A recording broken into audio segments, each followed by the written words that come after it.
جو حنفی حضرات پڑھتے ہیں جو دعائے میں اس پر کام جاتا ہوں. اللہم انا نستعینک ونستغفرک ونؤمن بک ونتوکل علیک. یہ جو کتنے بڑے بڑے دعوے، اے اللہ ہم تجھے پر توکل کرتے ہیں، تجھے پر ایمان رکھتے ہیں، تجھی سے استعانت کرتے ہیں. اتنے بڑے بڑے دعوے ہیں کہ آدمی کا دل کانپتا ہے.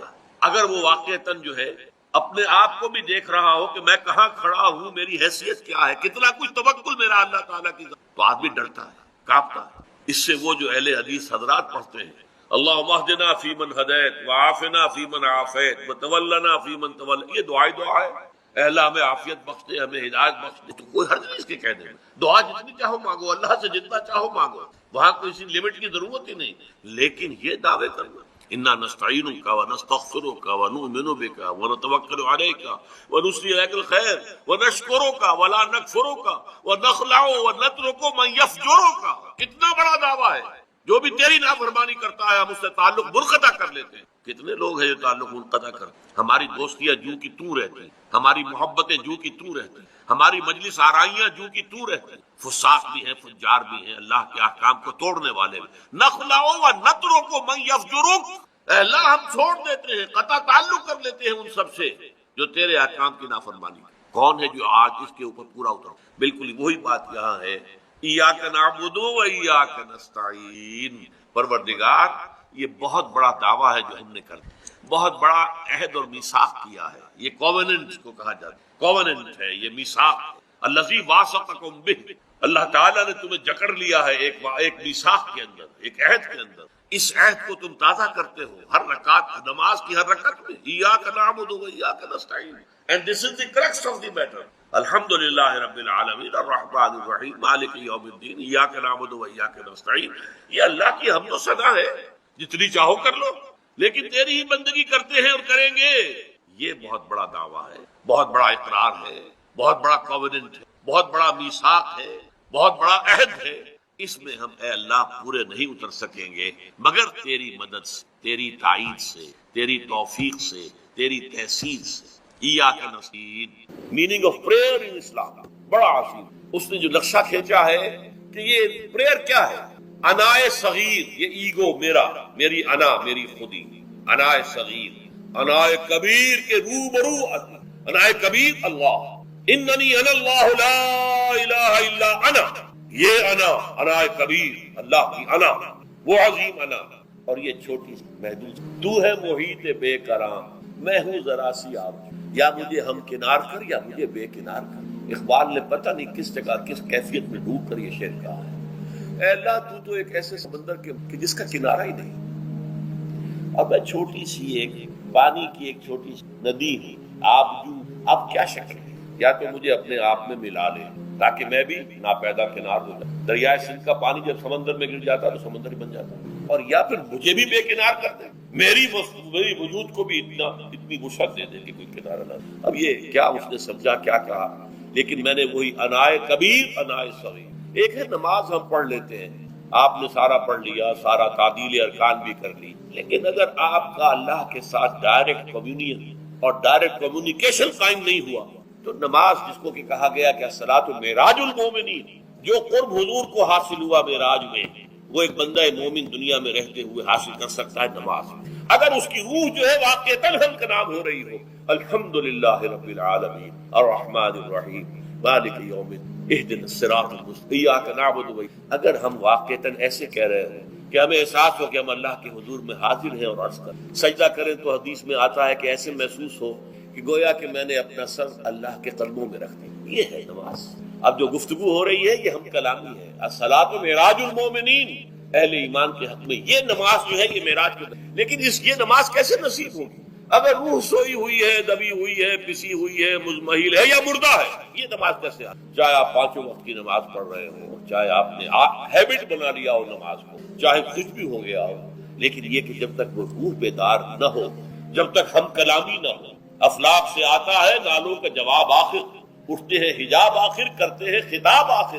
جب تک یہ نہ ہو، جیسے کہ میں ایک حدیث قدسی انشاءاللہ آج سناؤں گا سورہ فاتحہ کی، کہ اللہ تعالیٰ کے سامنے جب کھڑا ہو کر انسان جب کہتا ہے انی وجہت وجہی للذی فطر السماوات والارض حنیفا، دائیں بائیں سے بالکل اپنا تعلق کاٹ کر میں نے اپنا رخ کر لیا ہے اس اللہ کی طرف جس نے آسمان اور زمین کو پیدا کیا۔ اب یہ توجہ وجہ کو اگر یہ تو ہے چہرہ تو ہم نے کر دیا خانہ کعبہ کی طرف، اندر سے ہماری روح متوجہ نہیں ہوئی، وہ سوئی پڑی، اسے پتہ ہی کچھ نہیں کہ کیا ہو رہا، تو اس صورت میں وہ کیا ہے؟ ظاہری بات تو پوری ہو گئی، نماز کا ثواب ہو جائے گا، فرض کی ادائیگی کا ثواب مل جائے گا، لیکن وہ اصل نماز تو حاصل نہیں ہوتی۔ یہ ہے وہ بات کہ وَإِذَا سَأَلَكَ عِبَادِي عَنِّي فَإِنِّي، اے نبی جب میرے بندوں کی روحیں بیدار توانا ہو جائیں، حیات تازہ سے وہ ہم کنار ہو جائیں، اور پھر وہ میرے بارے میں میرا تقرب حاصل کرنا چاہتا ہوں، آپ سے پوچھے تو کہیے میں قریب ہوں۔ قرآن حکیم نے بھی سورہ آل عمران کے آخری رکوع میں ذکر کو سب سے پہلے اور سب سے اہم عامل کی حیثیت سے شمار کیا ہے۔ چنانچہ اس کی پہلی آیت جو ہے سورہ آل عمران کے آخری رکوع کی، اس میں تو وہی مضمون جو میں بیان کر چکا وہ آیا ہے، ان فی خلق السماوات والارض واختلاف اللیل والنہار لآیات لأولی الالباب، یقیناً آسمان اور زمین کی تخلیق میں اور دن اور رات کے الٹ پھیر میں نشانیاں ہیں ہوش مندوں کے۔ ان کے ذریعے سے انسانی شعور کے اندر وہ معرفت رب اجاگر ہوگی، وہ پہلا مرحلہ اس نے طے کر لیا، وہ ڈورمنٹ معرفت اب ایکٹیویٹ ہو گئی۔ اب مزید فکر کا مرحلہ ہے جو اگلی آیت میں آیا ہے، الذین یذکرون اللہ قیاما وقعودا وعلی جنوبہم وَيَتَفَكَّرُونَ فِي خَلْقِ السَّمَاوَاتِ وَالْأَرْضِ رَبَّنَا مَا خَلَقْتَ هَذَا بَاطِلًا سُبْحَانَكَ فَقِنَا عَذَابَ النَّارِ، یعنی تفکر جو ہے وَيَتَفَكَّرُونَ فِي خَلْقِ السَّمَاوَاتِ وَالْأَرْضِ، وہ تفکر کرتے ہیں، غور و فکر کرتے ہیں آسمان اور زمین کی تخلیق میں، لیکن اس تفکر کے ساتھ لازماً ذکر، اور ذکر مدام، ذکر بھی وہ کہ جو مستقل ہو، ہر حالت میں ہو۔ الذین یذکرون اللہ قیاما وقعودا وعلی جنوبہم، وہ لوگ کہ جو اللہ کو یاد رکھتے ہیں، اللہ کا ذکر کرتے ہیں، کھڑے ہوئے بھی، بیٹھے ہوئے بھی، اور اپنے پہلوؤں کے بل یعنی لیٹے ہوئے بھی۔ اب ان تین کے سوا تو کوئی پوزیشن انسان کی نہیں ہے، اسی کا نام ہے دوام ذکر۔ اور اس کے ساتھ اگر وہ تفکر کرتے ہیں تو ان کا فکر اگلی منزل تک پہنچتا ہے۔ تو پہلی شے تھی فکر انسانی کی صحیح رخ پر مزید پیش قدمی اور پیش رفت، اور اس کے لیے لازم ہے ذکر و فکر کا امتزاج۔ دوسری چیز کو لیجئے عمل کی درستی۔ اس عمل کی درستی کے لیے اللہ تعالی کے ساتھ ایک گہرے تعلق کی ضرورت ہے، اس لیے کہ صبر کی بحث میں یہ مضامین شاید آپ کے سامنے آ گئے ہو کہ صبر، جہاں مصیبت پر صبر ہوتا ہے، تکلیف پر صبر ہوتا ہے، اللہ کے احکام پر جمنا یہ بھی صبر ہے، نفس کی خواہشات کی باغ کو تھام کر رکھنا، کھینچ کر رکھنا یہ بھی صبر ہے، اور استقامت کسی شے پر قائم رہنا یہ بھی صبر ہے۔ تو عمل صحیح پر استقامت کے لیے وَاصْبِرْ وَمَا صَبْرُكَ إِلَّا بِاللَّهِ، اس صبر کی سب سے اہم جو بنیاد ہے، اس کا جو سب سے بڑا ذریعہ ہے، اس کا جو سب سے بڑا سہارا ہے، وَمَا صَبْرُكَ إِلَّا بِاللَّهِ، اس کے لیے ضرورت ہے ایک گہرے تعلق کی کہ اللہ کے ساتھ ایک ایسا تعلق برقرار رہے جو نہ صرف گہرا ہو بلکہ دائم و قائم، مسلسل۔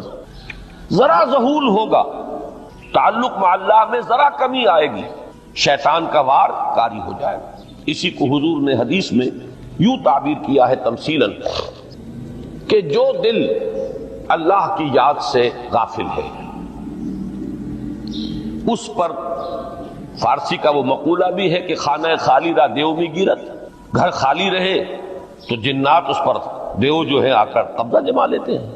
تو خانہ قلب جو ہے اگر یاد خدا بندی سے خالی ہو گیا تو شیطان ابلیس لعین اپنی تھوتنی ٹکا دیتا ہے۔ یہ لفظ آتا ہے سور کے منہ کے لیے تھوتنی، جس طرح اس کا نکلا ہوا سا منہ ہوتا ہے آگے، تو یہ لفظ استعمال کیا گیا کہ وہ اپنی تھوتنی انسان کے دل پر جما کر اور پھوکے مارنی شروع کر دیتا ہے۔ تو شیطان کو موقع ہی تب ملتا ہے جب انسان کے تعلق مع اللہ کے اندر کمی، وہ خانہ بالکل خالی ہو گیا ہو یا اتنا ضعیف ہو گیا ہو کہ کل عدم ہو جائے، گویا کہ نہیں۔ تیسری چیز کی طرف آئیے، روحانی ترقی۔ روحانی ترقی کے لیے میں ایک اصطلاح کے سامنے لا رہا ہوں، اس سے مراد کیا ہے؟ روحانی ترقی کے لیے ہماری دینی اصطلاح ہے تقرب الی اللہ، اللہ سے قریب تر ہوتے چلے جانا۔ اس پر میرا ایک کتابچہ بھی ہے، تقرب الی اللہ کے 2 مدارج، 2 درجے، جو در حقیقت ایک حدیث نبوی علیہ الصلوۃ والسلام ہی پر مبنی ہے کہ حضور نے ایک درجہ قرار دیا ہے تقرب بالفرائض، فرائض کے ذریعے سے انسان اللہ کا قرب حاصل کرے۔ ایک ہے تقرب بالنوافل، نوافل کے ذریعے سے اللہ کا قرب حاصل کرے۔ ان میں کیا نسبت و تناسب ہے، اہمیت کے اعتبار سے کون بڑھ کر ہے، بلندی کے اعتبار سے کون بڑھ کر ہے، یہ تمام مسائل میں نے اپنی اس تقریر میں بیان کیے تھے جو اس کتاب میں شائع ہوئی ہے۔ اس وقت میں اس کی تفصیل میں نہیں جا رہا، صرف یہ تذکرہ اس لیے کر رہا ہوں کہ جن کو بھی خواہش ہو جائے وہ اس کا مطالعہ کرے۔ ہماری اس وقت کی گفتگو سے وہ کتابچہ اس جگہ پر منسلک ہوگا۔ تو تقرب الی اللہ، یہ تقرب کوئی فزیکل فینومینن نہیں ہے، جسمانی یا مادی مسئلہ نہیں ہے۔ اللہ سے قرب یہ نہیں ہے کہ کوئی کروڑوں میل کا فاصلہ ہے، اب ہمیں کوئی رسی پر چڑھنا ہے اوپر بڑی محنت اور مشقت سے، فصل تو ہے ہی نہیں، فاصلہ ہے ہی نہیں، بعد ہے ہی نہیں۔ نحن اقرب الیہ من حبل الورید، ہم تو انسان سے اس کی شہرگ سے بھی زیادہ قریب ہیں۔ ہوا معکم اینما کنتم، وہ تو تمہارے ساتھ ہی ہوتا ہے جہاں کہیں بھی تم ہو، بس صرف یہ کہ تمہاری توجہ نہیں ہوتی، تم اور چیزوں میں مشغول و مصروف رہتے ہو، تم ہماری طرف دھیان ہی نہیں دیتے، تم ہماری طرف متوجہ ہی نہیں ہوتے۔ ہم تو مائل بے کرم ہے، کوئی سائل ہی نہیں، راہ دکھلائیں کسے رہنم منزل ہی نہیں۔ انسان جب متوجہ ہو جاتا ہے اور بڑھتا ہے، آگے پیش قدمی کرتا ہے روحانی اعتبار سے، تو یہ ہے در حقیقت تقرب الی اللہ، اور اسی کو ہم کہیں گے روحانی ترقی۔ اب ان 3 چیزوں کو اگر آپ نے ذہن میں جما لیا، پھر میری بات کی ترتیب اس کو ذہن میں قائم کیجئے۔ ہم چلے کہاں سے کہ دین کے ساتھ اصل مناسبت فلسفے کی نہیں، حکمت کی۔ نمبر 2، حکمت قرآنی کا پہلا اور اہم ترین اور بنیادی مسئلہ معرفت رب کا حصول ہے، اس کا نتیجہ شکر خدا بندی، اس کا ذریعہ آیات آفاقی، آیات انفسی، اور سب سے بڑھ کر آیات قرآنیہ ہیں جو الذکر ہے، جو تذکرہ ہے، جو ذکرہ ہے۔ لیکن اس پہلے مرحلے کو اگر کوئی انسان بفضل ہی تعالی، اللہ کے فضل و کرم سے طے کر لے، اب اس کے سامنے 3 مسئلے ہیں۔ فکر کی مزید پیش رفت، مزید پیش قدمی صحیح رخ پر، اس کے لیے ذکر اور فکر دونوں کا امتزاج لازمی ہے۔ فقر قرآن اختلاط ذکر و فکر، الذین یذکرون اللہ قیاما وقعودا وعلی جنوبہم ویتفکرون فی خلق السماوات والارض۔ دوسری شے عمل کا درست رہنا، نہ افراط و تفریط ہو، عدم توازن ہو، نہ انسان نفس سے مغلوب ہو جائے، نہ انسان جذبات کی رو میں اندھا ہو جائے، نہ انسان ماحول سے مرعوب ہو کر متاثر ہو جائے، صحیح رخ پر اس کا عمل۔ نمبر 3، روحانی ترقی، جو اصل حاصل ہے، جو اصل مقصود ہے۔ نمبر 2 چیز کے لیے تعلق مع اللہ ضروری، نمبر 3 کے لیے تقرب الی اللہ۔ اب غور کیجئے، ان تینوں چیزوں کا بڑا گہرا تعلق ہے نماز کے ساتھ، ان تینوں کے لیے ستون کی حیثیت نماز کو ہے۔ لہذا ایمان کے بعد یا معرفت رب کے بعد حکمت دین کا اہم ترین مسئلہ نماز، صلاۃ، اس لیے کہ ایک طرف یہ انسان کو اللہ کے ساتھ ایک گہرے تعلق کا ذریعہ فراہم کرتی ہے، اپنے تمام مصروفیات میں سے، ان مشغولیتوں میں جن میں گم ہونے کا خدشہ ہوتا ہے، نکلو۔ 24 گھنٹے کے معمولات میں سے کم 5 مرتبہ تو لازماً نکلو، اور اپنے آپ کو ذرا، اپنے حواس کو بھی، اپنی باطنی کیفیات کو بھی ذرا تازہ کرو۔ اگر کوئی گندگی، نجاست، کسی طرح کی ناپاکی کا کوئی معاملہ ہے، طہارت حاصل کرو۔ طہارت سے تمہارے اندر روح کو بھی بالیدگی ہوگی، تمہارے حواس بھی تازہ ہوں گے، تم گویا کہ بحیثیت کل تمہاری ہستی چاق و چوبند ہو جائے گی۔ وہ کسل، وہ سستیاں، وہ جو ایک کثافتیں ہوتی ہیں، ان سب سے نجات حاصل کرو، اور اب اپنے رب کے حضور میں کھڑے ہو جاؤ، اس کے ساتھ اپنا عہد بھی تازہ کرو، اس کی اہم صفات کو بھی اپنے ذہن میں پھر مستحضر کرو۔ یہی وجہ ہے، دیکھیے میں نے جو آیات آپ کو شروع میں سنائی تھی، سورہ لقمان کی 2 آیتیں، پہلی آیت میں اس کا ترجمہ کر چکا. دوسری آیت وَلَقَدْ وَإِذْ قَالَ لُقْمَانُ لِابْنِهِ وَهُوَ يَعِظُهُ يَا بُنَيَّ لَا تُشْرِكْ بِاللَّهِ إِنَّ الشِّرْكَ لَظُلْمٌ عَظِيمٌ. اس کے بعد درمیان میں کچھ مضمون آ کر پھر وہ آیہ مبارکہ آئی یا بنی اقیم الصلاۃ وامر بالمعروف وانہی عن المنکر واصبر علی ما اصابک. گویا کہ اہم ترین چیز، بنیادی ترین چیز، اللہ کو محض پہچان لینا کافی نہیں ہے، یاد رکھنا ضروری ہے. اللہ یاد رہے گا تو فکر صحیح آگے بڑھے گا. اللہ یاد رہے گا اور اس کے ساتھ ایک گہرا تعلق جو ہے برقرار رہے گا تو عمل درست رہے گا.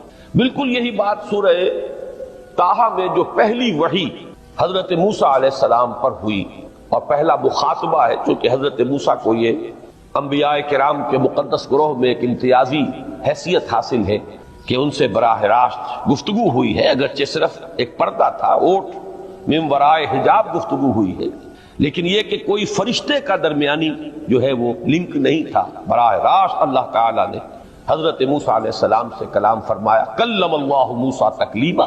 موسیٰ سے تو اللہ نے کلام فرمایا جیسے کہ کلام کیا جاتا ہے. تو پہلا مخاطبہ ہے، یہ پہلا مکالمہ ہے، پہلی وحی کہیے. اسی میں یہ الفاظ بھی موجود ہیں اننی انا اللہ لا الہ الا انا فاعبدنی واقم الصلاۃ لذکری.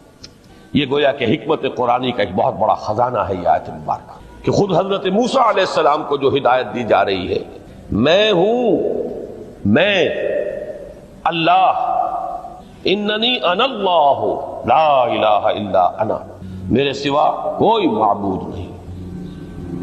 فاعبدنی، بس میری بندگی، میری عبادت، میری پرستش، میری محبت، اس کو اختیار کرو.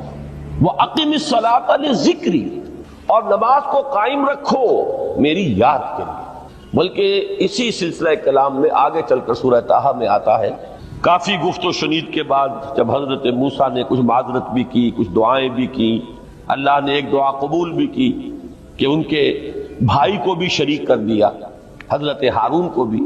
اس کے بعد پھر جب فرمایا کہ اب جاؤ فرعون کی طرف، تو اس میں فرمایا وَلَا تَنِيَا فِي ذِكْرِي، اور دیکھنا یہ جو عظیم مشن تمہارے کندھے پر آ گیا ہے، بڑا بھاری اور کٹھن ایک فرض ہے جو تم پر عائد ہو گیا ہے، اس کے لیے سب سے بڑی تمہارے پاس جو قوت کا ذریعہ ہے وہ نماز ہے. فَلَا تَنِيَا عَنْ ذِكْرِي، میری یاد میں کبھی غفلت نہ کرنا، اس میں کبھی کوئی کمی نہ آنے دینا.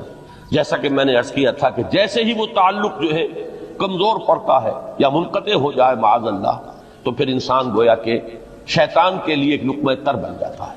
اب آپ غور کیجئے، تیسری شے تقرب الی اللہ، اس کے حوالے سے بھی جو فرائض اور نوافل کی بات ہے اس کو اس وقت ذہن سے نکال کر یہ سمجھیے کہ اس میں نماز کا کیا مقام ہے. اس لیے کہ نماز فرض بھی ہے، نماز نفل بھی ہے، وہ تو ان دونوں میں شریک ہو جائے گی. اب اس کو لفظ صلاۃ کے حوالے سے آپ ان دونوں چیزوں کو سمجھیے. صاد لام واو یا یہ چونکہ حروف علت ایک دوسرے سے بدلتے رہتے ہیں، یہ جو مادہ ہے اس کی جو خالص لغوی اصل ہے، جو خالص عربی زبان میں اس کا بنیادی مفہوم ہے، وہ آگ جلانا یا آگ تاپنا یا آگ سینکنا، حرارت حاصل کرنا. لہذا بار بار آتا ہے جہنم کے ذکر میں اسلوہا، اب جلو اس میں، تاپو اس کو، یہ سینکے گی تمہیں. بلکہ تفتلون کا لفظ آیا ہے حضرت موسیٰ کے کلام میں، جب وہ گئے تھے کوہ طور پر، جب پہنچ گئے تو تھے آگ تک کی تلاش میں. لعلکم تفتلون، تو اپنے اہل خانہ سے یہی کہا تھا کہ مجھے کہیں وہ روشنی نظر آ رہی ہے، غالباً کوئی وہاں سے آگ مل سکے گی، ورنہ یہ کہ کوئی رہنمائی کو رستہ مجھے مل سکے گا، میں وہ آگ لے آؤں گا، کوئی چنگاری وہاں سے لے آؤں. لعلکم تفتلون، تاکہ تم، اب یہ اصطلاح در حقیقت باب افتعال ہے، اور یہ تے یہاں پر توئے کی شکل اختیار کر گئی، تا نے توبن کی صورت اختیار کی سواد کی وجہ سے. بہرحال اس کا سب سے بنیادی مفہوم جو ہے وہ ہے تاپنا، سکائی حاصل کرنا، حرارت.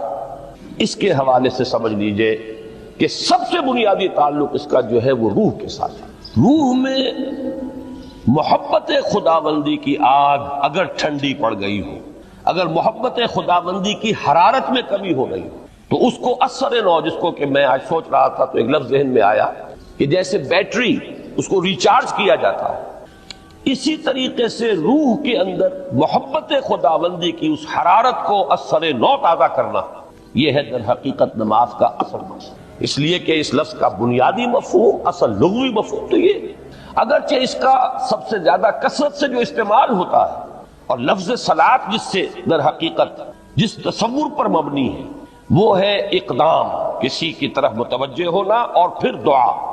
صلاۃ کا سب سے قریبی مفہوم لفظی جب بیان کیا جائے گا، اس سے مراد، اس کے معنی، تو دعا اس میں اہم ترین ہے۔ کسی کی طرف توجہ کرنا، مناجات کرنا، گفتگو کرنا، مخاطبہ، مکالمہ، دعا، یہ در حقیقت صلاۃ کا سب سے بڑا اصطلاحی مفہوم ہے۔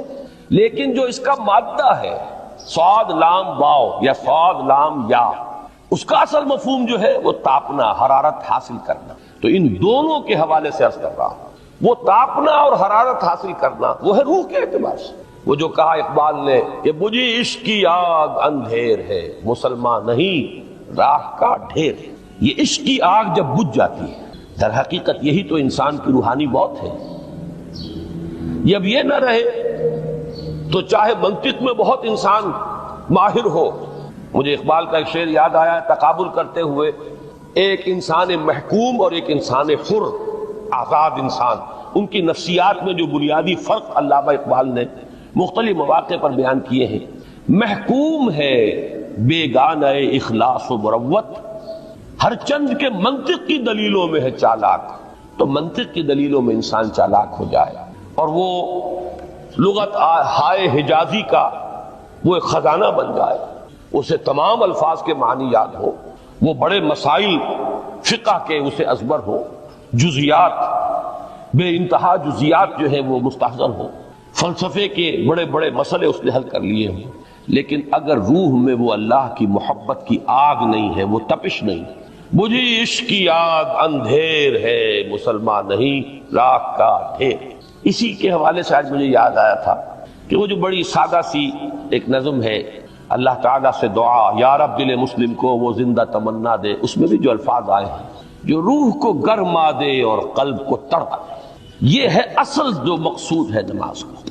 اور یہی وہ چیز ہے جیسا کہ میں نے عرض کیا تھا کہ نگاہوں سے اوجھل، یہ پہلو سامنے ہے ہی نہیں، دوسرا پہلو سامنے ہے اور وہ بھی میرے نزدیک بہت اہم ہے، بہت بنیادی ہے، اس میں کوئی شک نہیں، لیکن یہ ہے بلند ترین منزل کہ تقرب الی اللہ۔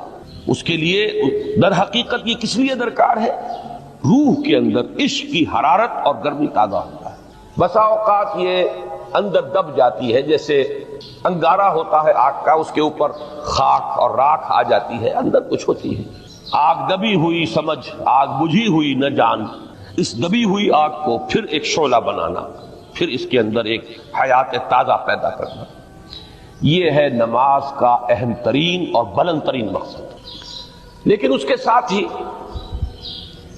اس نماز میں ذکر ہونا، اس کا یہ ذکر ہے، اور ذکر کی جب میں فہرست بیان کیا کرتا ہوں بہت سے حضرات کے سامنے ہوگا کہ ذکر کا در حقیقت مفہوم ہے استحضار اللہ فی القلب۔ ہمارے ہاں غلطی سے جو ذرائع ذکر ہے انہیں ذکر قرار دے دیا گیا ہے۔ نماز ذکر نہیں ہے، نماز ذکر کا ذریعہ ہے۔ اقیم الصلاۃ لذکری، نماز قائم کرو میرے ذکر کے لیے۔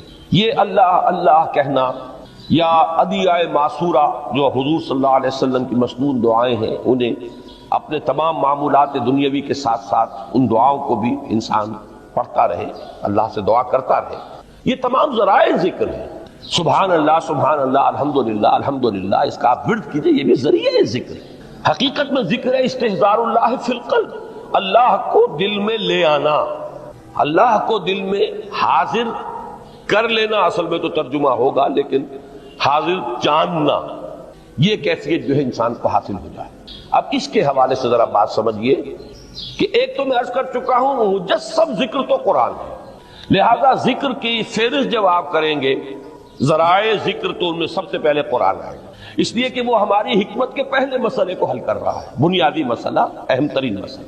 دوسرے نمبر پر ذکر جو ہے، اب اس کے لیے کچھ اصطلاحات جو میرے مختلف دروس میں شاید آپ کے سامنے بعد میں آئیں یا پہلی آ چکی ہوں، ان کے حوالے سے میری بات سمجھیں۔ ایک ذکر غیابی ہے، تھرڈ پرسن میں صیغہ غائب میں اللہ کی یاد کرنا، اللہ اکبر اللہ اکبر اللہ اکبر. ابھی اللہ اکبر جو ہے یہ جملہ اسمیہ خبریہ ہے، ایک حقیقت کی تکرار آپ کر رہے ہیں. اللہ سب سے بڑا ہے، اللہ سب سے بڑا ہے. سبحان اللہ سبحان اللہ سبحان اللہ. یہ در حقیقت ذکر غیابی ہے کہ آپ اس میں مخاطب نہیں ہے اللہ سے. ایک ذکر خطابی کہیں یا ذکر حضوری کہیں جس میں مکالمہ ہوتا ہے، جس میں گفتگو ہوتی ہے.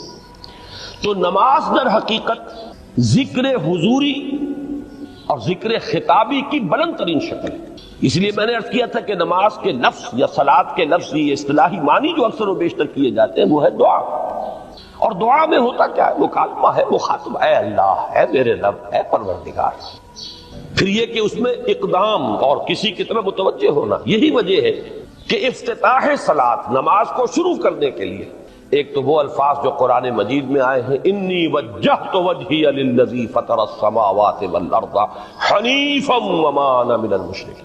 یہ ہے توجہ کا ارتکاز، بشرطے کہ یہ صرف الفاظ ہی نہ نکل رہے ہوں، واقعتاً یہ تعبیر ہو اس وقت کی انسان کی نفسیاتی کیفیت کی، کہ شعوری طور پر وہ فیصلہ کرتا ہے کہ اب میں منقطع ہو رہا ہوں، ہر چہار طرف سے اپنی توجہ کو ہٹا کر، ہر مسئلے سے اپنے آپ کو خالی و ذہن کر کے، یعنی ظاہری اور باطنی دونوں اعتبار سے میں اپنی توجہ کا ارتکاز کر رہا ہوں اس ذات کی طرف جس نے آسمانوں اور زمین کو پیدا کیا، اور بالکل یکسو ہو کر رہا ہوں. انی وجہت وجہی للذی فطر السماوات والارض حنیفا وما انا من المشرکین. اور دوسری وہ جو دعا جس سے ہم افتتاح کرتے ہیں اپنی نماز کا، دیکھیں اس میں خطاب کا کس قدر اہتمام. وہاں سبحان اللہ نہیں ہے، سبحانک اللہم، پاک ہے تو اے رب ہمارے، وبحمدک وتبارک اسمک وتعالی جدک. اب آپ غور کر رہے ہیں، یہ ہے خاطب، براہ راست مخاطب ہونا ہو رہی ہے. تو سب سے پہلی بات تو یہ ہوئی کہ ذکر کی ایک شکل ہے ذکر غیابی، دوسری ذکر حضوری، اور ذکر حضوری یا ذکر خطابی کی بلند ترین منزل، بلند ترین اس کا ذریعہ نماز. اس کو ایک پہلو سے اور سمجھ لیجئے. سورہ فاتحہ جب پھر ہم پڑھتے ہیں جسے الصلاۃ کہا گیا ہے، جو لب لباب ہے، خلاصہ ہے، اس میں پھر تدریجاً غیاب سے حضور کی طرف پیش قدمی ہوتی ہے. الحمدللہ رب العالمین الرحمن الرحیم مالک یوم الدین. یہ ذکر غیابی ہے، اس میں ابھی خطاب نہیں آیا. یہ وہی جملہ اسمیہ ہے، کل تعریف اس اللہ کے لیے ہے